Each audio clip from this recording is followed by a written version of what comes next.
El tema que quiero compartir, quiero charlar con ustedes es acerca del neoliberalismo y la pedagogía crítica. Pude seguir gran parte de la exposición que hizo el compañero Emiliano Raya que antecedió y me parece importante retomar algunos elementos porque no solamente en el análisis de la realidad social, sino también en los planteamientos, digamos, de salida o los planteamientos de construcción de alternativa desde la educación, desde la pedagogía, pues hay una línea de continuidad y creo de desarrollo y profundización entre el pensamiento de Paulo Freire y la pedagogía crítica, particularmente la expresión de Peter McLaren, que es a quien he estudiado más y de quien voy a retomar los principales argumentos. Entonces, bueno, en la primera parte, acerca del mundo neoliberal, pues es un mundo en términos generales capitalista, ¿no? La misma lógica del capital, las expresiones de la crisis, la explotación del hombre por el hombre, ¿no? Son características que no han cambiado en lo fundamental. La producción social, donde se involucra prácticamente toda la sociedad, fundamentalmente, pues quienes aportan la mano de obra, la fuerza de trabajo para la generación de plusvalía frente a la contradictoria apropiación individual de esa fuerza de trabajo y de esta producción que genera pues unas contradicciones hasta este momento ya verdaderamente escandalosas por lo que está sucediendo en el mundo. Y en este contexto, pues bueno, el desarrollo del capital, el desarrollo de la lógica del capital trae su infranqueable o su indisoluble caída de la tasa de ganancia bueno, buscan nuevas formas para seguir manteniendo las ganancias de la producción, pero que bueno, en las condiciones actuales es complicado que se pudieran ya dar algunos otros elementos que vayan a encontrar la salida a este problema, ¿no? Por ejemplo, si nos enfocamos solamente en la información, ni siquiera para juzgar todavía del desarrollo de los países, de sus productos internos brutos del año pasado, por ejemplo, hay una caída del 5.2% según el Fondo Monetario Internacional en términos generales, pero en México en 2020 hay un registro del 8.5%, en Alemania menos 5%, menos 3% en Estados Unidos, menos 8.3% en Francia, menos 11% en España, bueno, ya dije en México menos 8.5%, y bueno, apenas China mantuvo ahí un 2.3% con una pérdida de cualquier forma significativa de los empleos el año pasado, repito, en el contexto ya de la epidemia del COVID-19, y con los datos que se presentan ahora, ¿no? Con la caída de centro oligárquico de Evergrande, que también va a repercutir en el mercado inmobiliario y en el mercado capitalista general. Entonces, lo que quiero describir es que las condiciones del mundo neoliberal, pues son, en términos generales, las condiciones del mundo capitalista. Hay una explotación, una pobreza extrema, pero también hay un crecimiento de los más ricos de los ricos, de una oligarquía que da una desigualdad, decía, escandalosa, ¿no? Hace un momento. Frente a esto también, los recursos naturales, pues se han ido consumiendo de manera sumamente irracional y no de manera fortuita, sino de manera deliberada por la explotación, por la política de extractivismo que se utiliza en muchos países, México incluido también, pero que da un panorama no solamente de devastación de la naturaleza en sí mismo, aislado, sino que esto va ligado también indisolublemente al despojo de los pueblos, al despojo de los recursos naturales, a la migración buscando oportunidades de sobrevivencia y de sortear pues la cuestión de la vida y de las mejores condiciones para las familias trabajadoras. Entonces, bueno, en esta situación, la tendencia de caída de la tasa de ganancia que planteaba la última crisis más fuerte y con proporciones aún más grandes al parecer que en el 2008, pues bueno, detonó o se incrementó con el estallido del COVID-19, pero también decía con una dominación exagerada del capital financiero o de un sector del capital financiero para dominar el mundo. Entonces, en este contexto, ¿para qué está sirviendo la educación? ¿No? En este contexto neoliberal, en este contexto capitalista, ¿cuáles son las alternativas? ¿No? Y es donde tendríamos que iniciar ya la reflexión en la educación, en el para qué. Ha habido intentos a lo largo de la historia y sobre todo en el siglo XX, ¿no? Intentos de luchas emancipadoras que plantean no solamente cambios cosméticos o cambios de reformas para un poco aminorar o un poco contener la correlación de fuerzas frente al capital y frente al trabajo. Sin embargo, me parece que la más significativa del siglo XX, la gran revolución socialista de octubre de Rusia de 1917, pues sí marcó un parteaguas en los diferentes esfuerzos hacia la emancipación con lo que se venía haciendo en las gestas anteriores o con la dimensión y proporción que tenían estos movimientos en las décadas y en el siglo todavía XIX. Y marcó esta revolución en lo que después fue la Unión Soviética, profunda también para lo que puede aportar una transformación revolucionaria de la organización, de las fuerzas productivas, de la recomposición entre la relación de capital y trabajo, ¿no? Los saltos innegables que hay entre las condiciones semifeudales con un capitalismo apenas naciente en la Rusia zarista hasta convertirse en una superpotencia, pues son también de un parámetro de comparación no visto antes en ningún país ni en ninguna época. Con las críticas que se quisieran hacer, me parece que lo que habría que ver como datos duros es la capacidad que tiene un pueblo de tomar, o unos pueblos, de tomar el destino en sus manos y redirigir los esfuerzos hacia una emancipación profunda que toca no solamente los terrenos de la base económica, sino evidentemente también en la superestructura de la educación, de la cultura, de la ciencia, de la tecnología. Y bueno, ahí está un patrón de referencia. Otro y a lo mejor menor en proporción, pero yo diría también heroico como aliciente o como punto de esperanza,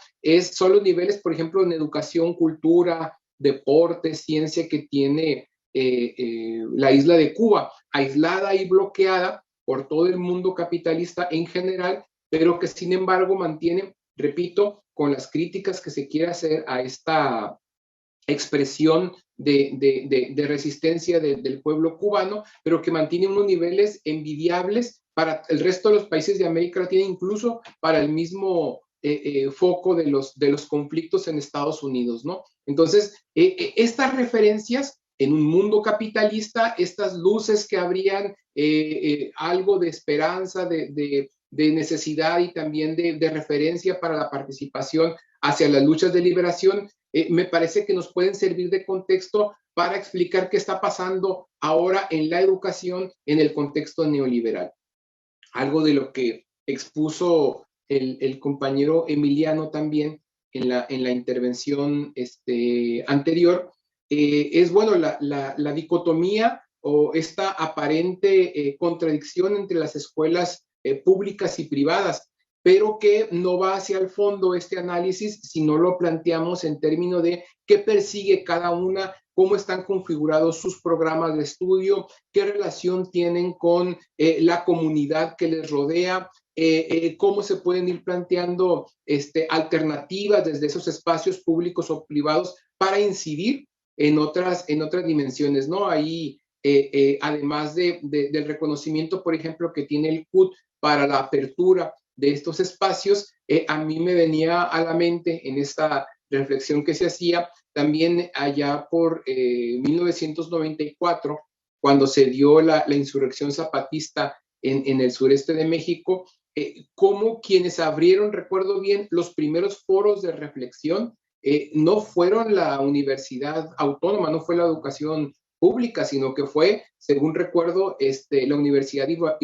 Iberoamericana, perdón, es decir, una institución privada, está abriendo foros que no se abrían en el espacio público. Entonces, esta contradicción entre escuela pública y escuela privada también había que sopesarla porque se genera en un contexto y unas circunstancias particulares en esta dominación neoliberal, donde muchas veces los espacios de la educación privada son las únicas alternativas, sí excluyentes, habría que reconocerlo, pero son las únicas alternativas para muchos sectores de estudiantes que no pueden ingresar a los espacios de educación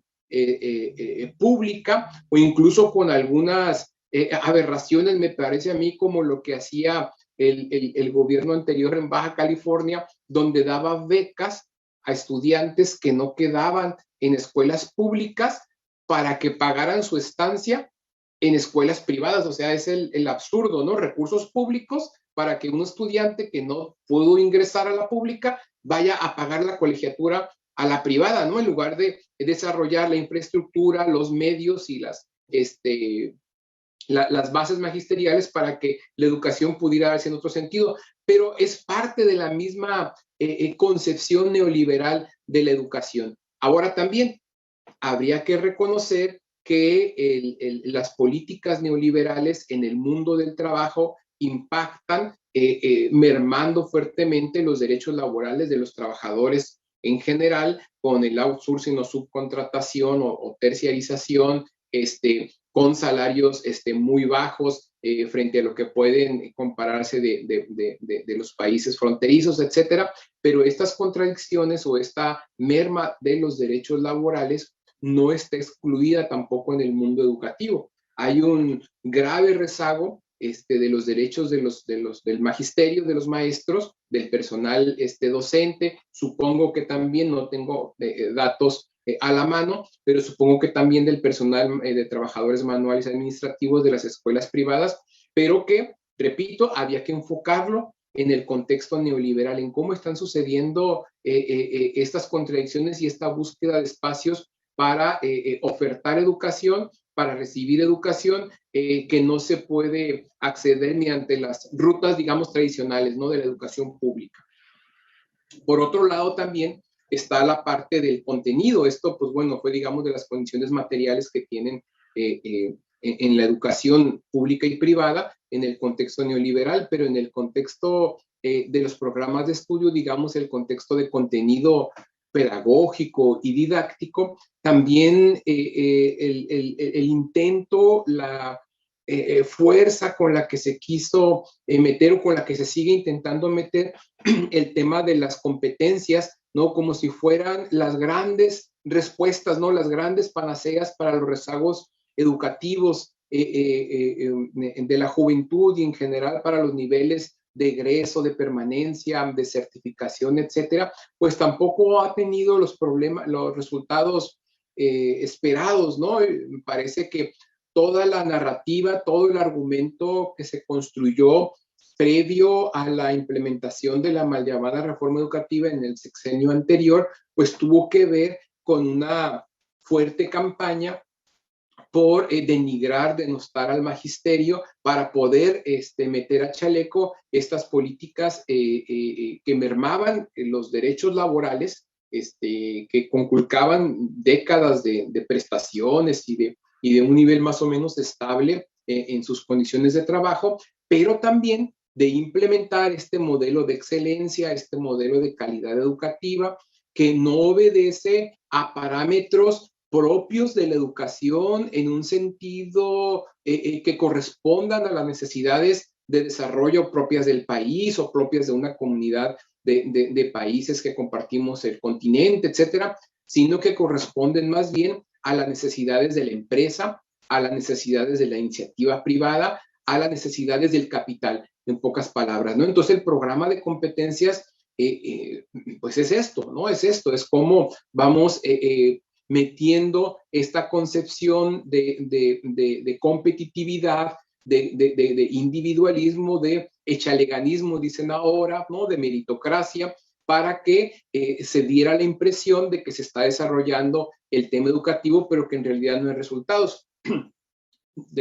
No tengo el dato, no lo cité en las notas que preparé para esta exposición, pero los docentes mexicanos, los maestros mexicanos, comparativamente con otros países de la OCDE, estaba leyendo, son los docentes que más horas trabajan y los que más horas trabajan, pero los que no tienen los mejores sueldos, y yo agregaría también, ni las mejores condiciones de trabajo, ¿no? Vuelvo a hacer referencia a la exposición anterior de las condiciones de hacinamiento incluso, ¿no? Que hay en muchas escuelas, sobre todo en las escuelas públicas, y la limitación de recursos que hay para enfrentar todo esto, que van decantando en la formación práctica cotidiana del docente para resolver este tipo de problemas que no le resuelve el Estado, ¿no? Esta política, por ejemplo, de buscar las cooperaciones de los padres de familia para que pongan el techo, para arreglar la gotera, para arreglar la entrada, y todo esto, pues tienen que ver con que la política neoliberal del Estado es no estar aportando esos recursos, ¿no? Y devolverle la responsabilidad o entregarle, mejor dicho, la responsabilidad del mantenimiento de las escuelas a los padres de familia. Lo mismo en el tema de las pensiones, ¿no? Es tu problema y no hay una visión solidaria en el asunto de las pensiones, que cada quien vea a ver cómo le hace, pero sí hay una política de privilegiar a los espacios financieros, a los bancos, a las afores, ¿no? Para que nos guarden nuestro dinero y además lucren provechosamente con él. Entonces, pintando algunas cuestiones aquí de lo que entendemos por neoliberalismo. Ahora bien, cómo esta política neoliberal no solamente se ha desarrollado en el terreno de la sobreexplotación, de la merma de los derechos laborales, incluidos, por supuesto, aquí de manera central los del magisterio, sino también cómo se va configurando una concepción muy fuerte hacia la derecha y, propiamente hablando, hacia la fascistización de los países, ¿no? Me parece que los casos aquí mismo en el continente, con Donald Trump en Estados Unidos y con Bolsonaro en Brasil, bueno, a propósito de Freire, y ahorita quiero hacer la referencia más específica, pero dan cuenta de cómo esta tendencia hacia la derecha, de profundización de las políticas neoliberales, acaba o se expresa en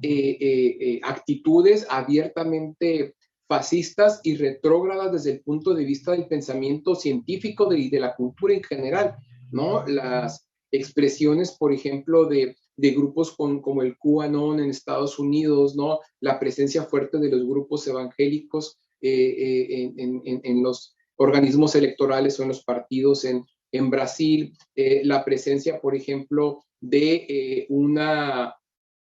existencia, una manifestación callejera, ya no solamente de los grupos que tradicionalmente reivindican sus condiciones de vida, sus condiciones de trabajo o condiciones de estudio, sino también de grupos de extrema derecha que intentan confrontar o intentan hacer valer su posición de fascistoide o de extrema derecha en los espacios públicos, ¿no? Que van y tratan de boicotear conferencias, que van y buscan la confrontación, el combate pues frontal ya directo con grupos de la diversidad sexual, con grupos que defienden los derechos de la negritud en varias partes de América Latina, ¿no? Contra la brutalidad policíaca, etcétera. Entonces, hay también una peligrosa tendencia en este mundo neoliberal en el último periodo hacia la fascistización, ¿no? Que es, decía, muy, muy peligroso, ¿no? Y bueno, hay algunas cuestiones también aquí que se han tocado en las últimas semanas en nuestro país con la presencia del grupo de ultraderecha español, el grupo de Vox, aquí tratando de hacer presencia también, tratando de marcar su línea dentro de algunos sectores, especialmente en la presencia que tuvo en la Cámara con el Partido Acción Nacional y que luego se transformó afortunadamente en un escándalo para evidenciarlos y para poner sobre la mesa sus verdaderas intenciones y el verdadero contenido que tienen estas expresiones. Pero no son cuestiones fortuitas, no son de que de repente a alguien se le ocurrió, como decía, ¿no? Algún asesor venir a traerlos y pues la regó, sino que son la consecuencia natural del desarrollo de estas políticas neoliberales, privatizadoras, individualistas, que están introduciéndose en todos los espacios, ¿no? Y también acá uno de los principales personalidades reconocidas, por ejemplo, del Yunque, Manuel Espino, pues bueno, es funcionario del gobierno que se dice de izquierda, ¿no? Del gobierno de la 4T. Entonces, estas cosas no las podemos ver como contradicciones aisladas, sino como una evidencia de la penetración de las corrientes de ultraderecha y que derivan precisamente de las políticas neoliberales. Nos pudiéramos retroceder la mirada, por ejemplo, a el arranque mismo de las políticas neoliberales en América Latina, resultado del golpe o del freno brutal que quisieron darle desde los centros de poder en Estados Unidos para configurar el golpe de Estado del gobierno electo democráticamente de Salvador Allende, ¿no? Con Pinochet. Así entra precisamente la política neoliberal, con un golpe militar, con el desmantelamiento de los programas sociales y las reformas que se estaban llevando a cabo por este gobierno para imponer una de las dictaduras más sanguinarias de América Latina y me atrevería a decir también del mundo, ¿no? Una política abiertamente fascista que combate la libertad de pensamiento, que combate la libertad de expresión, que combate la organización de los trabajadores y de todos los sectores de los pueblos originarios, ¿no? Etcétera. Entonces, así entra el neoliberalismo en América Latina y estas políticas, pues son las políticas que se dictaron desde el consenso de Washington, ¿no? Se dictaron desde la alianza Margaret Thatcher-Ronald Reagan, ¿no? Para llevar a cabo estos propósitos que tienen que ver también en cómo se expresa esto en el terreno educativo. Aquí a propósito quería hacer la referencia porque precisamente Paulo Freire, que fue el tema de la intervención anterior, pues bueno, tuvo una denostación recientemente, digo recientemente porque fue hace relativamente poco, por parte de Bolsonaro, ¿no? Del presidente Jair Bolsonaro de Brasil, a quien calificó a Freire como un energúmeno, ¿no? Quien es considerado el punto de referencia para las políticas pedagógicas emancipadoras, de transformación, de reflexión, de crítica, pues bueno, es catalogado por este fascistoide o fascista de Bolsonaro como un energúmeno. Repito, no es una ocurrencia en el sentido de que solamente es responsable un individuo de un comentario fuera de lugar, sino que es la expresión de una tendencia que está peligrosamente penetrando en el mundo, en América Latina, que es la que nos interesa por la cercanía más próxima que tenemos, pero que tiene también muchas otras expresiones, ¿no? Como el gobierno de Bukele también, como una presentación carismática, agradable, buena onda, pero con políticas represivas que niegan los derechos humanos, que conculcan una serie de garantías que han tomado décadas ir defendiendo, ¿no? Entonces, en este contexto que estoy planteando, es como se desarrolla también una necesidad de enfrentar desde la pedagogía este tipo de políticas capitalistas, particularmente neoliberales, y específicamente con una tendencia hacia la derecha, incluso hacia el fascismo, ¿no? En este estado de cosas, pues bueno, surgen varias propuestas, pero una de ellas en la que me quiero detener es la propuesta de la pedagogía crítica. Y sobre este tema, los antecedentes de la pedagogía crítica efectivamente los podemos encontrar en la reflexión sobre las condiciones de vida, pero también sobre una necesidad de transformar las condiciones de vida y de trabajo, las condiciones de relaciones entre las personas. Y uno de los antecedentes que no se puede negar es el caso de Paulo Freire. Paulo Freire nutre como una de las vetas principales de las que abrevan al grupo de pensadores de pedagogía crítica, en este esfuerzo por construir alternativas educativas con una orientación emancipadora, ¿no? Y bueno, ya se habló acerca de este importante pedagogo, pero hay una línea, decía al principio, que va marcando la relación entre cómo vamos a resistir a unas políticas de exclusión, cómo vamos a resistir a unos mecanismos de expoliación, de despojo de los recursos naturales y de negación de la propia identidad de lo que somos los trabajadores y en general todos los sectores oprimidos, porque la visión de Freire es así, digamos que tiene una concepción del sujeto de cambio, del sujeto de transformación muy amplia, ¿no? Donde entran todos y bueno, que no sería objeto de esta charla problematizar sobre este aspecto. Lo que sí es vincularlo con las fuentes de la pedagogía crítica. Ahora bien, de la misma manera en cómo a lo largo del tiempo varias propuestas o varios íconos o varias propuestas alternativas van siendo asimiladas por el mismo sistema para ponerlas, aligerarlas, hacerlas light, hacerlas aceptables, ¿no? Hacerlas tolerables, ¿no? Para los grandes intereses que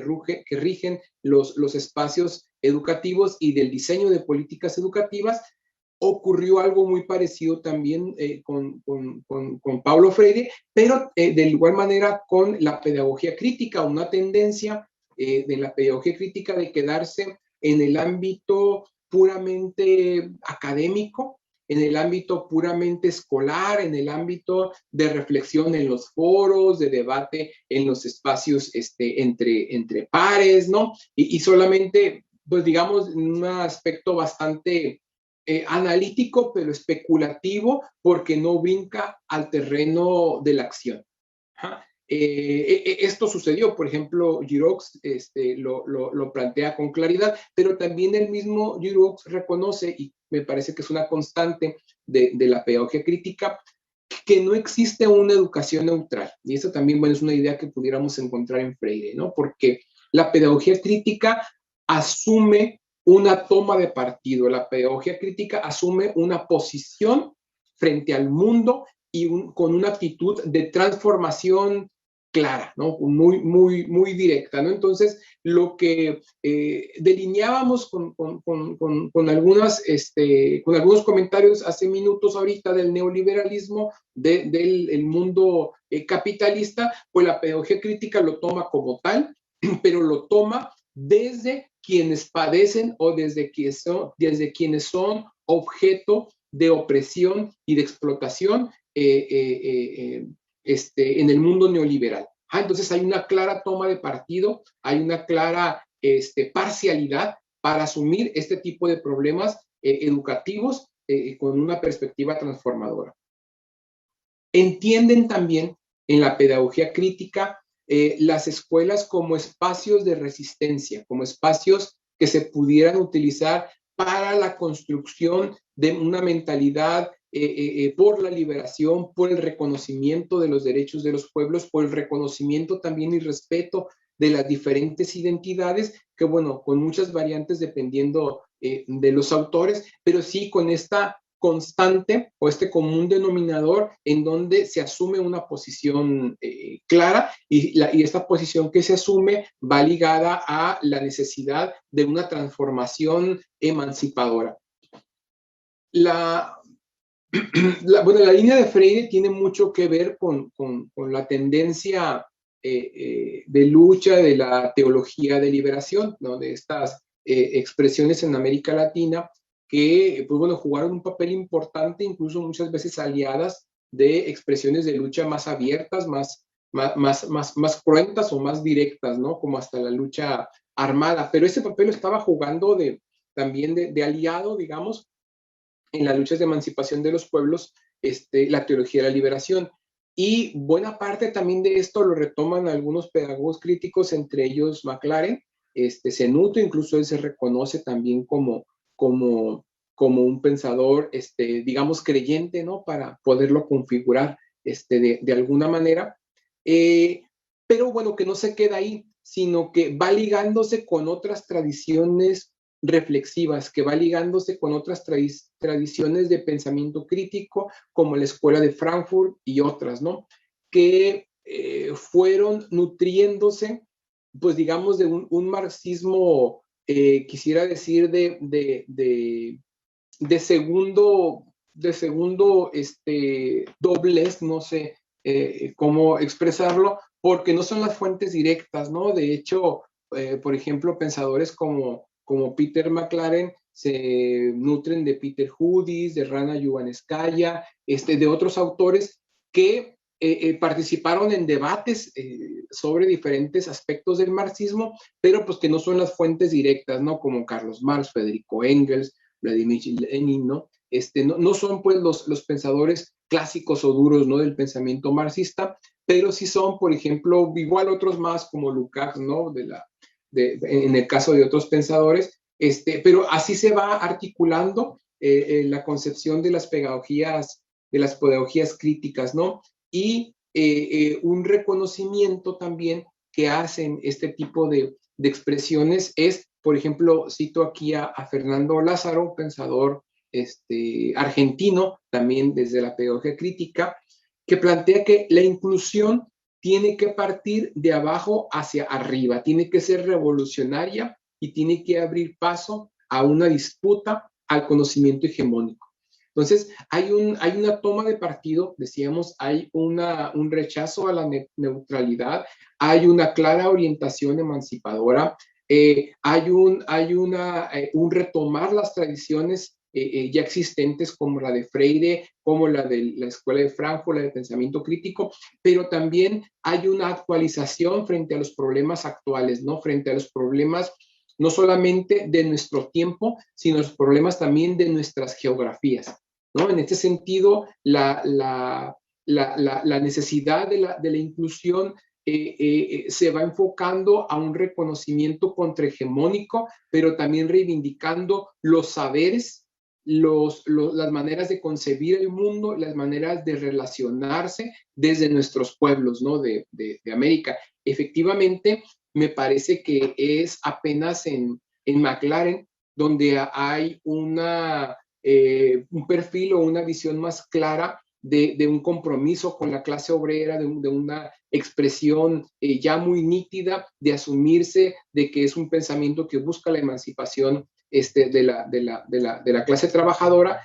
con las contradicciones que hay también entre ella, pero en general en la pedagogía crítica se reconoce esto y se reconoce la diferencia y la necesidad de asumir espacios diversos y espacios de horizontalidad en el ejercicio educativo y también de participación con otras formas y con otras maneras, ¿no? Retoma mucho también de las expresiones, por ejemplo, del zapatismo de las escuelas zapatistas, de la expresión del ya basta, de la expresión del mandar obedeciendo, pero también del andar preguntando o del caminar preguntando, donde la actitud pedagógica no orienta el ir a enseñar en un sentido bancario, en ir a transmitir, en ir a aportar el conocimiento, sino en el ir a construir junto con el otro, junto con el oprimido, junto con el excluido, los espacios para articular, para delinear las formas de participación con una orientación emancipatoria. Y tampoco es el ver al otro allá, viéndose uno desde una posición, sino involucrándose y siendo parte también desde el mismo proceso. Bueno, además de otras expresiones, también hay un sentido, creo, muy subjetivo que se mantiene y se defiende en la pedagogía crítica, ¿no? Creo que también esto tiene gran influencia de Freire, ¿no? Cuando reivindica la idea del amor o de la subjetividad, de un sentido humano, entre comillas, en estos términos, que va siendo parte de la actitud que toma la pedagogía crítica, ¿no? Cito a Yuroux. La pedagogía crítica deja en claro que la educación es central para la política porque está en el corazón. en la raigambre más profunda de cómo el pueblo se narra a sí mismo, habita un sentido de agencia y determina en gran medida si se someterá a las fuerzas de dominación o será capaz de resistirlas, ¿no? Entonces, esta reflexión toma en cuenta también esta parte, decía, subjetiva o esa parte emotiva, ¿no? Que creo que indudablemente se tiene que tener presente en el ejercicio pedagógico, en espacios educativos, pero que aquí está valorada y puesta al centro junto con la reflexión racional crítica también. Bueno, ya entrando a la expresión particular, para no me vaya a pasar en el tiempo, de la propuesta de Peter McLaren, pues bueno, él se va nutriendo también de estas posiciones. Él estudió, tuvo oportunidad de compartir directamente con Paulo Freire, pero también de ser colega activo, participante, coautor en algunos casos con el mismo Giroux, y con un trabajo colegiado, me parece también importante con otros pedagogos y con mucho diálogo con las luchas de resistencia de América Latina, ¿no? Que lo mismo puede ir a dictar a una conferencia a una universidad o recibir un doctorado honoris causa que presentarse en una fábrica tomada para participar en las discusiones de los trabajadores en el cómo van a organizar la producción y cuáles son los problemas más apremiantes, pues no solamente para esta tarea objetiva y urgente, sino también hacerlo con las consideraciones propias para no caer en las mismas líneas de autoritarismo del capital, de la exclusión que hay en el neoliberalismo y de estas líneas de individualismo y de competitividad frente a expresiones como la de la cooperación, la solidaridad, etcétera, ¿no? Entonces, este es Peter McLaren, ¿no? Un personaje comprometido con estos espacios y con una producción bastante importante, bastantes decenas de libros. Yo tengo ubicados ahí un poco más de 40, pero con una producción muy activa y muy comprometida, ¿no? con la lucha de los pueblos. Él asume, Peter McLaren, que la pedagogía crítica no es una metodología, que no es o no son una serie de pasos que podemos dar para llegar a un punto y de esta manera ir construyendo la alternativa. Entonces, más que una metodología o mucho menos una receta, lo que es la pedagogía crítica es un estilo de vida, es una actitud que se tiene frente al mundo. Sobre este tema que me parece muy rico para desarrollar, no me detengo porque sé que en el programa hay una conferencia programada también de un colega de Peter McLaren,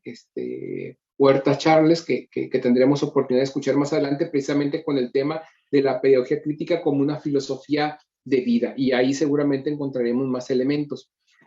Pero algo de lo que retoma Peter McLaren y que yo no quiero dejar de mencionar porque me parece que es una idea central, es una clara lucha a las expresiones de opresión y de explotación del capital. Hay un asumir de manera muy directa que parte de la beta teórica que viene del marxismo, pero viene también de un continuo debate con otras expresiones de lo que se puede llamar marxismos críticos o marxismos humanistas, que repito, no estaríamos aquí para debatir la pertinencia de las aportaciones teóricas de tal o cual expresión, sino de que el pensamiento de Peter McLaren está en continuo debate y en continuo desarrollo. Su misma producción global, si la vemos en una línea así longitudinal, pues empieza asumiendo posiciones que pudiéramos decir hasta cierto punto críticas, pero tradicionales, ¿no? Cuando estas críticas van en el sentido de mejorar las condiciones de los espacios en las aulas, mejorar las condiciones en que se imparte la educación en las escuelas, ¿no? Sobre todo en los espacios marginales, pero de cómo va transformando esta crítica al mundo educativo para llegar hacia un análisis radical en el sentido de que va más hacia la raíz y hacer planteamientos ya de clase hacer planteamientos ya de lucha, asumiendo la posición de la clase obrera, de lucha asumiendo la posición de los pueblos, asumiendo una posición contrahegemónica, pero retomando también todas estas diversidades que están incluidas en las diferentes clases y sectores oprimidos, cómo tienen que ver con el sexismo, que tienen que ver con la discriminación, que tienen que ver con el antirracismo, que tienen que ver con asumir posiciones de manera nueva, digamos, en términos de que están asumiendo un reconocimiento que antes no se planteaba como problema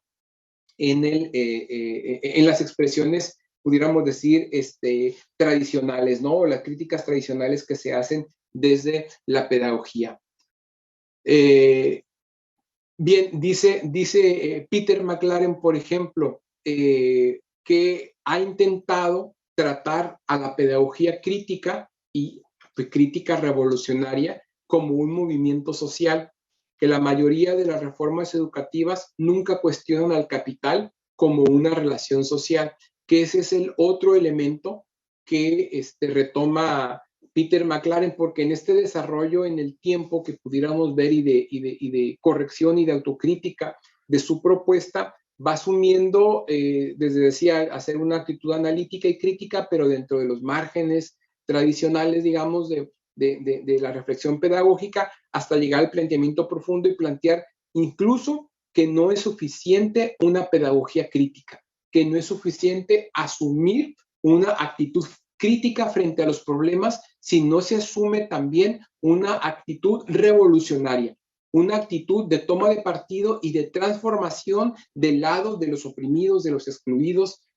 con las consideraciones que habría que hacer del caso. Entonces, esta posición, que es la propuesta ya de Peter McLaren, pedagogía crítica revolucionaria, digamos que su expresión ya más acabada, la retoma de una pedagoga inglesa, si mal no recuerdo, Paula Allman, que utiliza esta expresión, pero que es también del grupo de educadores con los que tiene una relación muy cercana de diálogo y de intercambio, Peter McLaren, ¿no? Entonces, por una parte, está el núcleo duro de una actitud crítica, reflexiva frente a los problemas pedagógicos, pero hay también una actitud de compromiso radical con la necesidad de transformar esas condiciones pedagógicas para delinear lo que se propone como una pedagogía crítica revolucionaria. Una pedagogía crítica revolucionaria que asume la posición de los trabajadores y de otros sectores oprimidos y excluidos, pero pone también al centro los elementos o la lucha por desmontar las diferentes jerarquías de género, raza y de sexo que hay en la vida en las escuelas, como una reproducción también de la vida social, ¿no? Entonces, estas serían algunas de los elementos, me parece, que propone Peter McLaren, y lo quise plantear así de manera muy amplia para ahorita en algunos minutos más irme deteniendo ya en las cuestiones más específicas, o que creo que pudiéramos sacar como lecciones para el trabajo que tenemos desde el mundo de la educación ya en nuestros espacios concretos de trabajo y de participación. Si quisiéramos resumir de manera preliminar algunas aportaciones de Peter McLaren, por ejemplo, de su material, de su libro Pedagogía Crítica Socialista, pudiéramos decir los siguientes: la importancia de la lucha de clases y su relación con el resto de los antagonismos, como el de raza, el de género, bueno, el de clase también como implícito, ¿no? Este sería uno de los elementos, la importancia de la lucha de clases. Otro elemento también que aporta McLaren a la pedagogía crítica es el análisis de la resistencia cotidiana por parte de los docentes y estudiantes a la imposición cultural en las instituciones escolares, ¿no? Porque los espacios educativos, pues no son espacios neutros tampoco, ¿no? Sino que son espacios hechos por el capital para preparar los cuadros que van a operar de la mejor manera que les interesa a ellos en la producción, en la obtención de plusvalía. O sea, eso es innegable, ¿no? Para eso son las escuelas delineadas desde el poder desde los gobiernos capitalistas y neoliberales, ¿no? Imperialistas ni se diga también, porque el espacio reflexivo, el espacio de vida que tiene McLaren es en Estados Unidos. Pero este espacio de opresión se puede transformar en un espacio también, incluso lo decía cuando daba la introducción a la pedagogía crítica, como un espacio de resistencia cotidiana. Y de resistencia cotidiana, yo diría que en un abanico de posibilidades de donde tendríamos que resistir, combatir y, por supuesto, hacer las propuestas, ¿no? Desde las condiciones laborales de los docentes, del compromiso de la comunidad educativa, docentes, alumnos, madres, padres de familia, que tienen que ver con su entorno, con las condiciones de marginalidad, con las condiciones de inseguridad, con las condiciones de exclusión, de falta de acceso a los espacios educativos, etcétera, ¿no? Pero también de los estudiantes, promoviendo una actitud crítica y una actitud participativa, solidaria y comprometida y de toma de partido frente a las problemáticas de su entorno, ¿no? Entonces también estaría esta motivación de lo que pudiéramos hacer. Si quisiéramos plantear en pocas palabras qué propone, bueno, propone prácticamente subvertir el espacio educativo y convertirlo en un espacio de referencia para la resistencia y para la construcción de propuestas desde el mismo espacio de las aulas, ¿no? De la misma esfera de las aulas. Otra aportación también que pudiéramos extraer de McLaren es el estudio de los rituales como elementos de hegemonía y contrahegemonía. Porque hay también toda una expresión, todo un discurso, toda una narrativa dominante, hegemónica, que niega los diferentes saberes o las diferentes epistemologías que se han planteado desde los pueblos, ¿no? Las diferentes expresiones, rutas de salida, rutas de convivencia emancipatoria, de solidaridad, de cooperación, etcétera, que hay, y lo que plantea la pedagogía crítica o lo que plantea McLaren es reconocer estos mismos espacios rituales, como puntos de anclaje, como puntos de partida para la lucha de resistencia. Un elemento más que se destaca de McLaren es la crítica al multiculturalismo como cosificación de la raza que impide entender la relación entre las relaciones de producción y el complejo proceso histórico de racialización. Bueno, los debates últimos, me parece que esa es una beta a explorar bastante prometedora si estudiamos a McLaren, es que estos debates, por ejemplo, acerca de la lucha de las mujeres por su derecho a decidir sobre su cuerpo, por su derecho a la maternidad libre y segura, por su derecho a ejercer el aborto, etcétera, la lucha de las mujeres, la lucha de las comunidades de la diversidad sexual, también primero, pues el reconocimiento a su identidad, pero también contra las diferentes formas de discriminación y de exclusión, expresan problemas que McLaren estaba planteando ya desde hace bastantes años, ¿no? Los problemas de raza y género, no diría cruzados, sino planteados junto con los problemas de la resistencia de clase, son una constante en McLaren, que nos plantean alternativas de cómo pudiéramos afrontar estos problemas. Y si bien han tenido una expresión más clara, por ejemplo, en espacios de racismo hegemónico, de blanquitud institucional, ¿no? Como en los Estados Unidos, también son espacios que últimamente han tocado a nuestras latitudes, a nuestros pueblos, ¿no? En México se ha abierto también el debate sobre la actitud del whitexican, que creo que es lo que mejor expresa la dominación de la blanquitud, ¿no? De colorarse para asumirse como parte del opresor, no solamente en su aspecto, sino también en su manera de enfocar los problemas, de salir adelante, de poderla hacer, entre comillas, ¿no? De poder sortear pues las diferentes dificultades que se tienen de una manera exitosa, ¿no? Y emprendedora. Entonces, estas ideas desde la blanquitud, lo pondría así porque me parece que estos memes de los whitexicans, meme como toda una narrativa que explica esta posición, tiene mucho que aprender de McLaren, porque McLaren ha estado proponiendo este tipo de reflexiones, repito, no cruzadas por el de clase para no subordinarlas, pero sí junto con, porque también hay otro tipo de reflexiones actuales desde la sociología y desde diferentes espacios de resistencia, como la interseccionalidad, que McLaren lo conoce, lo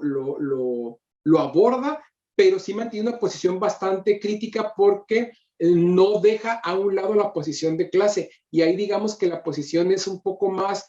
fina, ¿no? De hilvanar con mucho cuidado cómo las diferencias de raza y género no están subordinadas a las contradicciones de clase, pero tampoco se pueden imponer sobre las contradicciones de clase, porque lo que permea es la diferencia entre capital-trabajo, ¿no? Y esto es muy insistente McLaren en dejarlo claro. La verdadera contradicción del mundo capitalista es entre capital y trabajo, pero esta explotación también se expresa en la exclusión de forma no solamente contra los trabajadores, no solamente contra los pobres, contra los que no tienen nada o los parias en el sentido económico, ¿no? de la expresión, sino también con los que no son como la hegemonía quiere que sea, ¿no? Como, repito, la diversidad sexual, los diferentes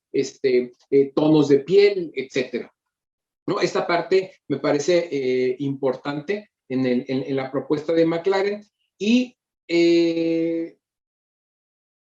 como algunos elementos también de sus propuestas, podemos encontrar la construcción de una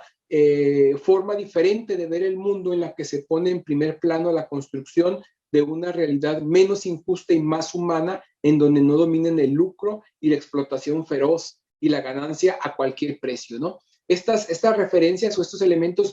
los he abstraído del libro de McLaren, Pedagogía Crítica Socialista, donde ya de manera, me parece a mí, un poco más acabada, plantea la propuesta de la pedagogía crítica revolucionaria, aunque creo que también el título del libro es claro, es revelador, no porque haya estado oculto, sino es claro porque expone, ¿no?, al llamarle pedagogía crítica socialista, porque el compromiso de McLaren también es construir las diferentes maneras en las que podemos seguir construyendo la alternativa emancipadora desde los trabajadores con un carácter socialista. Y bueno, no sé si para ir ya cerrando esta exposición, quisiera decir que la propuesta de McLaren, la propuesta de pedagogía crítica, pues es una pedagogía anticapitalista, pero también descolonizadora, también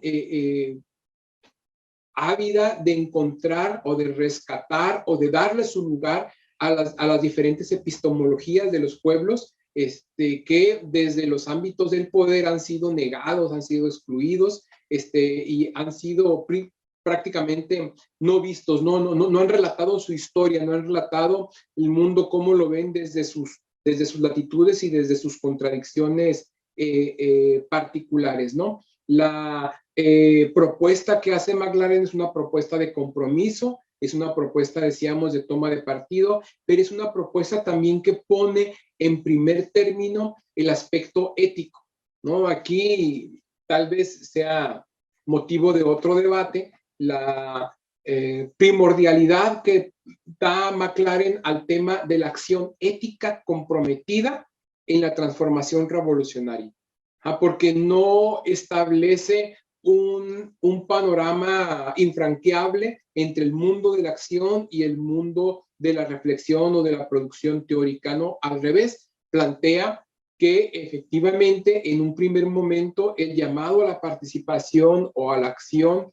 desde nuestros propios espacios educativos, comunitarios, sindicales, sociales, nos puede dar elementos para llevar la pedagogía crítica como una filosofía de vida o como un estilo de vida hacia la emancipación social. Entonces, en términos generales, para no pasarme mucho en el tiempo, quisiera dejar aquí la